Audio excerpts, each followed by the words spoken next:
오늘은 엘르아살입니다. 같이 한번 따라해 보겠습니다. 엘르아살, 엘르아살. 누굴까요? 아론의 네 아들들 가운데 셋째 아들입니다. 아론의 네 아들이 있죠. 지난주에는 나답과 아비우를 살펴봤고요. 그리고 셋째와 넷째는 엘르아살과 이다말인데요.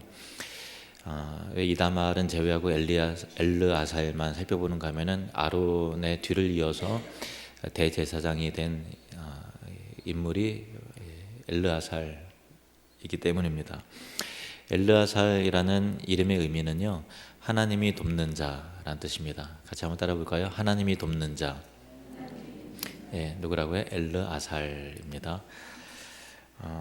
평소에는 엘르아살에 대해서 제가 설교할 적도 없었고, 여러분도 이렇게 깊게 고민하여 묵상해 본 적이 없을 것 같아요.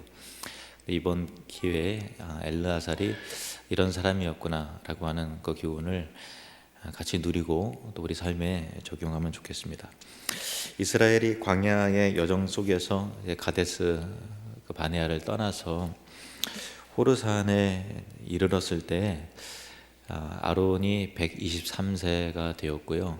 하나님께서 아론을 부르셨습니다. 부르시기 전에 하나님께서 모세를 통해서 엘르아살의 아들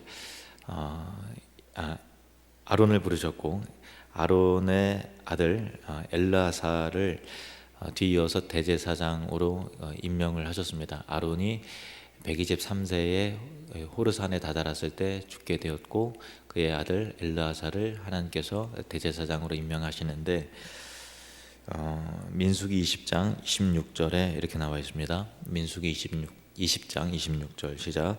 아론의 옷을 벗겨 그의 아들 엘르아살에게 입히라. 아론은 거기서 죽어 그 조상에게로 돌아가리라.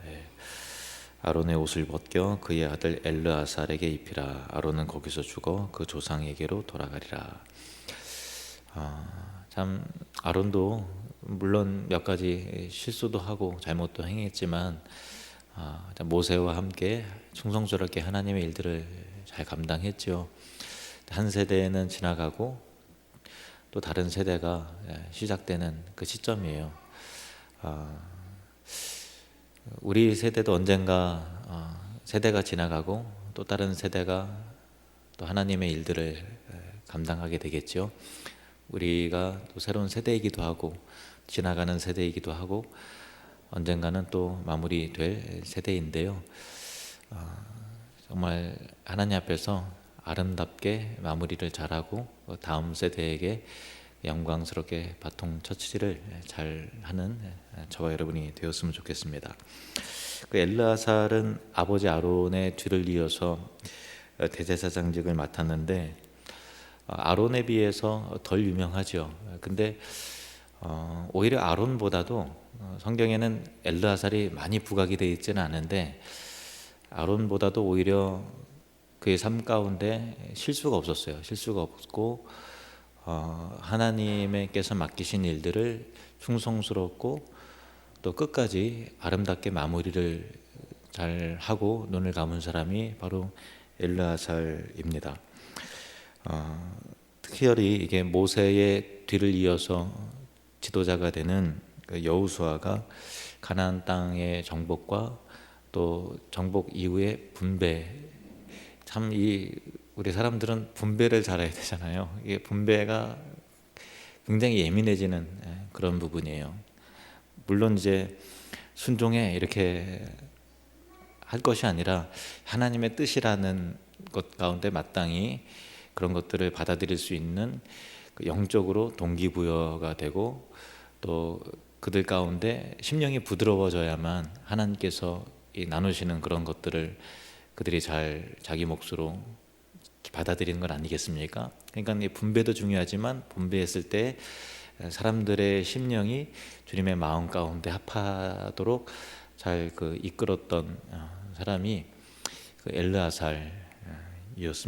그리고 여호수아가 죽기까지 옆에서 함께 동역하고 또 함께 있었던 동역자, 믿음의 사람 엘르아살이었습니다. 근데 이 여호수아서 제일 마지막에 보면요, 여호수아의 죽음의 내용이 기록이 되어 있는데 그 내용은 이렇습니다. 여호수아 24장 29절에 31절 말씀 보시면, 이 일 후에 여호와의 종 눈의 아들 여호수아가 110세의 죽음에 그들이 그를 그의 기업의 경내 딥낫 세라에 장사하였으니, 딥낫 세라는 에브라임 산지 가하스 산 북쪽이었더라. 이스라엘이 여호수아가 사는 날 동안과 여호수아 뒤에 생존한 장로들 곧 여호와께서 이스라엘을 위하여 행하신 모든 일을 아는 자들이 사는 날 동안 여호와를 섬겼더라. 아멘. 이게 여호수아의 제일 마지막 내용이에요. 근데 다 그렇게 알고 있잖아요. 근데 우리가 얼핏 놓치고 가는 이 뒤에 또 있어요. 두 절이 또 남았습니다. 이 엘르아살의 죽음에 대한 내용이에요. 여호수아서는 그 이름 자체가 여호수아이기 때문에 여호수아의 행동과 말에 우리가 계속 초점을 맞추기 때문에 엘르아살의 비중에 대해서 우리가 놓치고 갈 때가 많이 있지만, 여호수아서는 뜻밖의 엘르아살의 죽음으로 마무리가 돼요. 그 부분 한번 보겠습니다. 32절, 33절 말씀 보시면, 또 이스라엘 자손이 애굽에서 가져온 요셉의 뼈를 세겜에 장사하였으니, 이곳은 야곱이 백크시타를 주고 세겜의 아버지 하몰의 자손들에게서 산 밭이라. 그것이 요셉 자손의 기업이 되었더라. 아론의 아들 엘르아살도 죽음에 그들이 그를 그의 아들 비느하스가 에브라임 산지에서 받은 산에 장사하였더라. 아멘. 여호수아가 죽은 다음에 한 사건이 기록이 되는데 중요한 사건이에요. 아브라함도 이 막벨라굴 가운데서 세겜 족속에게, 여긴 또 야곱이라고 되어 있습니다만은, 그 땅을 그 조상의 땅을 샀고, 그리고 가나안 땅을 등지고 애굽으로 들어갈 때 하나님께서 주신 이 땅을 어떻게 우리가 가야 되나 이런 생각이 했었어요. 그런데 하나님께서 반드시 돌아오게 될 것이다라고 약속을 하셨기 때문에 야곱이 떠났던 것이죠. 그리고 나서 이제 야곱이 죽고 또 요셉도 죽을 때 야곱은 이 가나안 땅에서 장사를 지냈고요. 요셉이 내가 죽거든 너희들이 이 땅을 언젠가 하나님의 인도하심 따라서 나가게 될 때 반드시 나의 유고를 가지고 나가야 된다, 그렇게 유언을 남겼어요. 그래서 출애굽할 때 이 요셉의 유고를 가지고 나왔죠. 그리고 나서 가나안 땅 정복한 후에 요셉의 그 시신을, 그 유고를 가나안 땅 세겜의 그 땅 가운데, 세겜 족속에서 이게 돈을 주고 산, 그러니까 아브라함의 땅이요 야곱의 땅이죠. 그 땅 가운데 그 장사를 지내는 일이 되어야만 가나안 땅에 그 정복한 것의 최종적인 마무리가 되는 거예요. 구속사적으로 요셉의 시신을 가나안 땅에, 애굽이 아니라 가나안 땅에 장사 지내는 것이, 묻는 것이 가장 중요한 이 출애굽의 반드시 해야 될 사명 가운데 하나인데, 다시 이 32절, 33절 말씀 다시 보시면요, 이 요셉의 뼈를 세겜에 장사한 부분이 나오죠. 그리고 나서 33절 같이 읽겠습니다. 시작. 아론의 아들 엘르아살도 죽음에 그들이 그를 그의 아들 비느하스가 에브라임 산지에서 받은 산에 장사하였더라. 저는 참 이 부분이 뭉클한 것 같아요. 엘르아살이 가나안 땅에서의 그런 삶을 다 마치고, 그리고 가나안 정복이 얼마나 힘들었을까요? 가나안 정복까지 다 마치고, 그리고 땅의 분배를 정말 불평 없이 그들이 다 수용하고 더 정착할 수 있도록 하는 그런 위대한 사업까지도 다 마치고, 그리고 또 요셉의 시신을 또 장사를 지내는 일까지 다 하고, 또 믿음의 동역자였고 이 가나안 땅의 정복의 주인이었던 그 여호수아가 죽는 것까지 다 보고, 여호수아의 제일 마지막에 엘르아살의 이런 모든 과정을 마무리하고 엘르아살이 이렇게 죽었다라고 하는 그 내용을 보면, 여호수아처럼 유명했던 사람도 아니고 또 아론처럼 유명했던 사람은 아니었지만 그의 삶이 얼마나 신실했던가, 얼마나 충성스러웠던가, 그리고 그의 삶이 얼마나 아름답게 하나님 앞에 마무리를 정말 잘해서 그렇게 그 여호수아의 마침표를 딱 아름답게 찍고 갔던 위대한 그 엘르아살의 삶이 정말 가슴 뭉클하게, 이 한 절이지만 가슴 뭉클하게 참 와닿습니다. 저와 여러분의 삶과 사역도 엘르아살처럼 이렇게 아름답게, 모자람이 없이 아름답게 마무리가 잘 되어지는 축복과 은혜를 누리시기를 축복합니다. 이 민수기에 보면요, 기록된 내용들을 보면은 참 이 엘르아살이 많은 일들을 많이 겪었어요. 그러니까 이스라엘 백성들이 겪었던 일들은 엘르아살이 다 겪은 거죠. 근데 모세가 겪었던 일을 엘르아살도 같이 다 겪은 거예요. 겪어나는 과정 가운데서 그런 노뱀에 이스라엘 백성들이 불평하고 원망하고 할 때 노뱀에 그 불뱀에 물려서 죽고 노뱀을 바라보고 하는 그런 일들, 또 이 발람의 어떤 그 저주, 거짓 선지자의 저주, 그리고 또 바알볼에 부속돼 갖고 수많은 사람들이 죽고, 또 인구 조사를 해라, 그 일도 감당을 했고, 또 슬로브앗의 딸들의 기업의 요청과 또 무엇보다도 모세의 후계자 이 여호수아를 임명하는 것, 그것도 엘르아살이 한 것이죠. 그리고 미디안 전쟁과 전리품을 분배하는 일들 등등 어렵고 중대한 일들을 그 엘르아살이 참 많이 맡았습니다. 그리고 약속의 땅 분배에 대한 그런 일도 맡았죠. 민수기 34장 16절에서 17절 말씀을 보시면요, 여호와께서 또 모세에게 말씀하여 이르시되 너희에게 땅을 기업으로 나눌 자의 이름은 이러하니 제사장 엘르아살과 눈의 아들 여호수아니라. 딱 찍어서 이렇게 말씀하셨죠. 그래서 여호수아 14장 1절에 보면은 그 말씀 그대로 성취가 됩니다. 이것은 이스라엘 자손이 가나안 땅에서 받은 기업 곧 제사장 엘르아살과 눈의 아들 여호수아와 이스라엘 자손 지파의 족장들이 분배한 것이니라. 이렇게 그 땅의 분배에 이르기까지 그 모든 사명을 잘 감당을 했습니다. 금방 말씀드렸던 바와 같이 이렇게 어떻게 하면은 엘르아살이 아버지 아론보다도 어떻게 하면 참 더 아름답고 충성스럽게 또 신실하게 이 모든 것들을 잘 감당할 수 있었을까? 근데 엘르아살에 대한 직접적인 사건들이 그렇게 많지는 않아요. 근데 엘르아살을 연구하면은 두 가지의 그 엘르아살의 충성스러움과 신실함의 그 인격에, 신앙 인격에 영향을 미쳤을 것으로 추정되는 두 가지 일이 있어요. 첫 번째는 뭐냐면 지난주에 배운 일이죠. 그 엘르아살의 두 형 나답과 아비후의 죽음입니다. 제사장으로 임명될 때 하나님의 불이 제단을 살랐을, 하나님께서 그 제단을 사르셨죠. 그리고 성소 안에 분향단의 그 불은 하나님께서 친히 내리신 불로 분향해야 됐는데, 그 말씀이 있었음에도 불구하고 이 나답과 아비후는 어찌된 일인지 그냥 다른 불을 그냥 뭐 대충 이렇게 하지 뭐 그랬는지 어땠는지 성경에 기록되어 있지 않지만 하나님께서 명하시지 않은 다른 불을 가져다가 그렇게 했다라고 나와 있으니까 그의 마음 가운데 하나님의 말씀을 가볍게 여기는, 우습게 하는 그런 어떤 그 교만함과 아니면 그 망각이 있었던 것 같아요. 그래서 하나님께서 그들을 불살라서 불을 태워 죽였죠.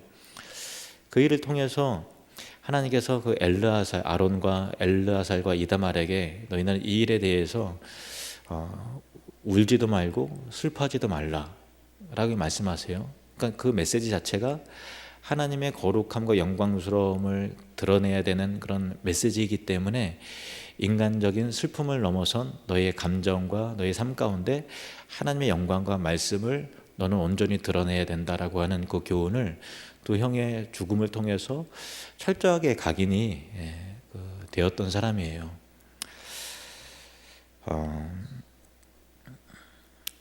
시편 119편 71절 말씀을 같이 읽어보겠습니다. 시작. 고난당한 것이 내게 유익이라 이로 말미암아 내가 주의 율례들을 배우게 되었나이다. 이게 딱 엘르아살에게 해당이 되고요, 또 우리 모두에게 해당이 되죠. 우리 인생 가운데 참 잊혀지지 않은 어떤 고통과 뜻밖의 어떤 슬픔과 괴로운 일들을 겪을 때가 있어요. 근데 그 모든 것들이 사실은 어떤 사람이 죄와 어떤 그 실수가 또 어떤 그런 것들이 원인이 돼서 일어나는 일도 있지만, 그러나 다 전체적인 의미에서 보면 하나님의 주권이고 그를 통해서 우리에게 교훈하시고 우리를 만들어 가시는 하나님의 섭리가 있는 거잖아요. 그래서 참 우리 인생 속에서 충격적인 사건과 고통의 순간을 접할 때가 있지만, 그 고통과 슬픔을 통해서 그러나 말씀하신 하나님의 교훈을 우리 마음 가운데 깊게 새기는 사람은 반드시 훌륭한 사람이 됩니다. 훌륭한 믿음의 사람이 됩니다. 저와 여러분의 인생 가운데 과거에 아니면 우리 현재에 또 앞으로 펼쳐질 일들 가운데 충격적이군 어려운 일과 슬픔 일, 바닥을 치는 것 같은 그런 괴로운 일들이 생겨날 때가 있을 거예요. 그런데 그 일들을 통해서 오히려 말씀하시는 하나님의 교훈을 성령 안에서 조명해 주시고 깨닫게 해주시는 그런 내용을 마음 가운데 새기면 하나님께서 그 사람을, 그 말씀을 겸손하게 새기고 듣는 사람을 탁월하게 사용하신다라는 그 교훈을 꼭 기억하시길 바랍니다. 이것이 엘르아살을 만들어낸 첫 번째 요인이었고요. 두 번째 요인은 모세였습니다. 왜 그런가 하면은 이 민수기에 그 엘르아살이라는 이름이 등장할 때 모세까지 같이 등장하는 경우가 15번이나 돼요. 그러니까 두드러진 사건에 엘르아살만 딱 등장하는 사건은 없지만 어떤 사건 속에서 그 일을 수습하고 일을 하는 데 있어서 하나님께서 모세에게 엘르아살에게 이렇게 말하여 그가 이렇게 하게 하라. 예를 들면 고라당의 반역과 또 이 땅이 갈라져서 고라당의 가족들과 재산과 그 속한 모든 사람들을 이 땅이 삼킬 때에 그 일을 수습하는 일을 하나님께서 모세 엘르아살에게 그것을 정리하라고 이렇게 맡기시는 내용이 나와요. 근데 그런 일들이 15번이나 되는 일들이 있어요.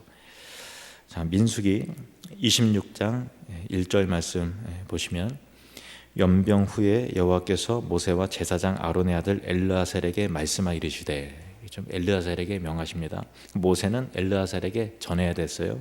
그리고 민수기 31장 31절 말씀 보시면 같이 읽겠습니다. 시작.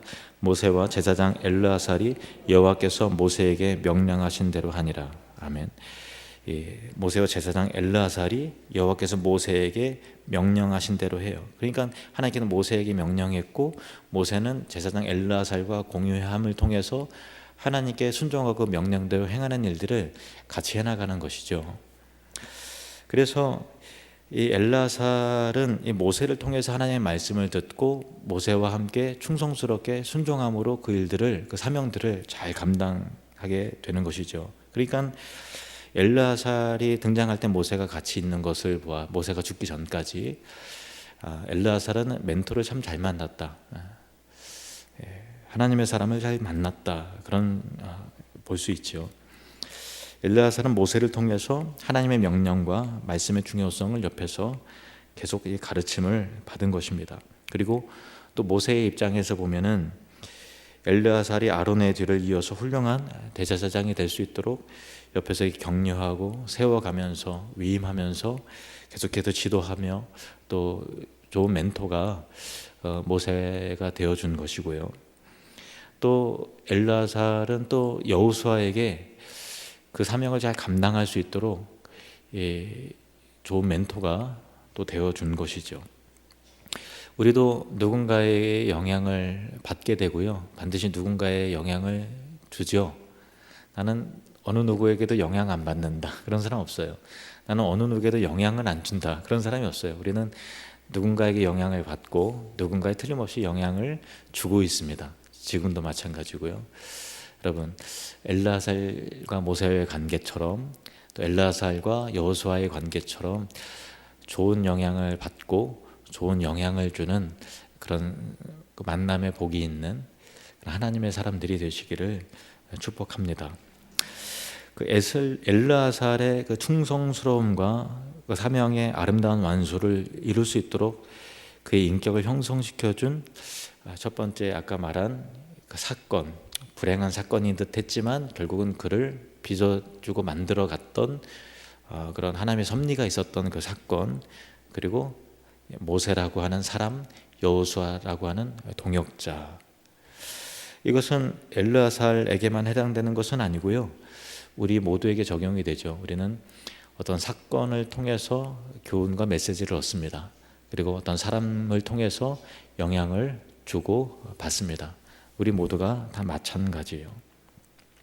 그러한 사건과 사람을 통해서 교훈과 또 가치관이 형성이 됩니다.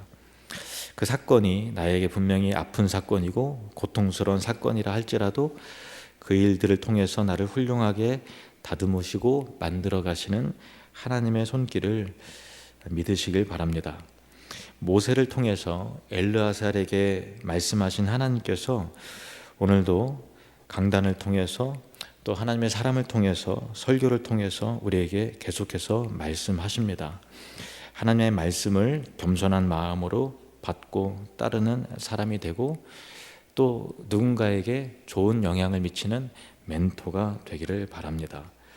그래서 이렇게 하나님 나라를 아름답게 그 사명을 끝까지 감당해낼 수 있는 하나님의 사람 엘르아살과 같은 사람이 저와 여러분 다 되시기를 축복합니다.